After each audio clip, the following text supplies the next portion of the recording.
My name is Teresa Valenzuela, and I live here in San Diego, California. You wouldn't know it just looking at me right here, right now, that I've never been active in any kind of adaptive sports. I never hung out with individuals that were disabled. I've never been out of California. But that all changed the day that Craig Blanchett, one of the leaders there at the National Wheelchair Sports Camp, asked me if I'd like to go to camp. And I immediately said, oh, I can't. And he says, now wait a minute. I didn't ask you if you could or if you couldn't. He asked me if I wanted to go. And in that moment, what happened was very unique. What happened was that I realized that my entire life has been restricted. I have been living on the edge of I can't all my life. I've never explored what if I could. I was so happy that I received the first Jim Pruitt scholarship award, which paid for my trip from California out to the National Wheelchair Sports Camp in Minnesota, and for my camp registration. I tell you, I just had a slew of feelings going on for me. I was nervous. I was excited. Oh my God, what do I wear? All of these kinds of things. But overall, I was like a child. I knew something big was about to happen.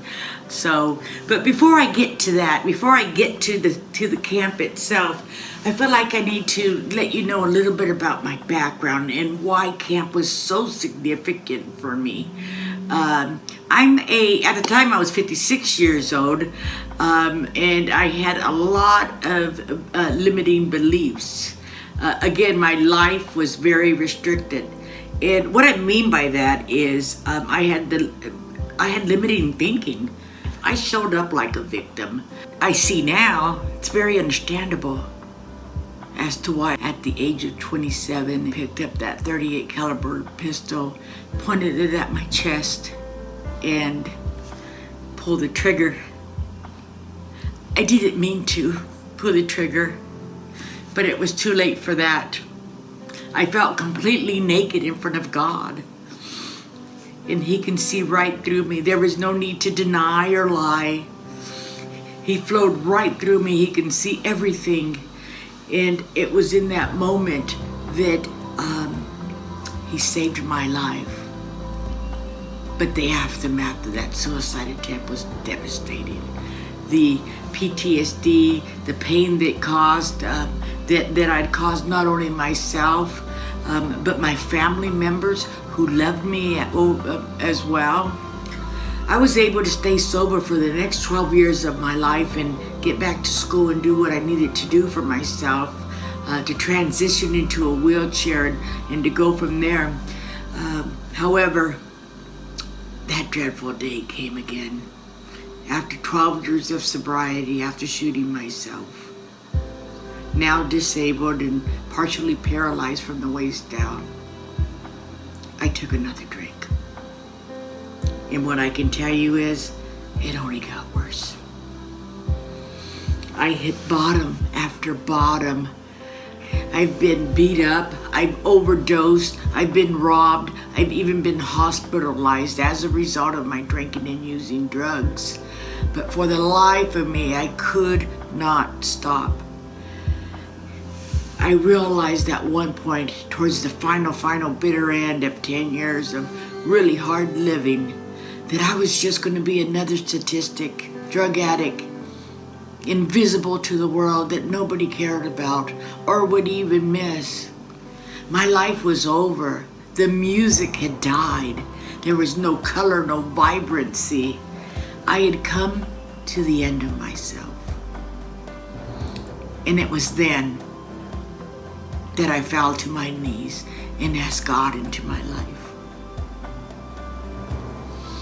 So, I'm so happy I've been sober since. That was 7 years ago.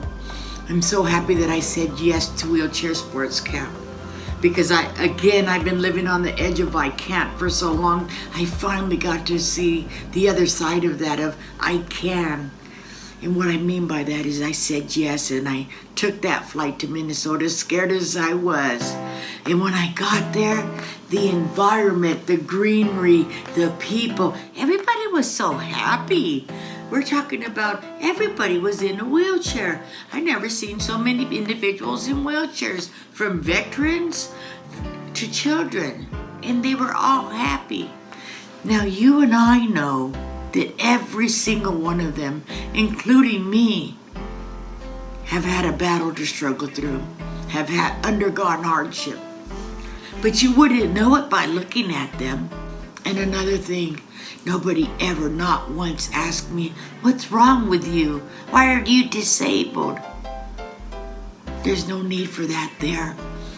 I felt like I was at home. They left all of that at the gate.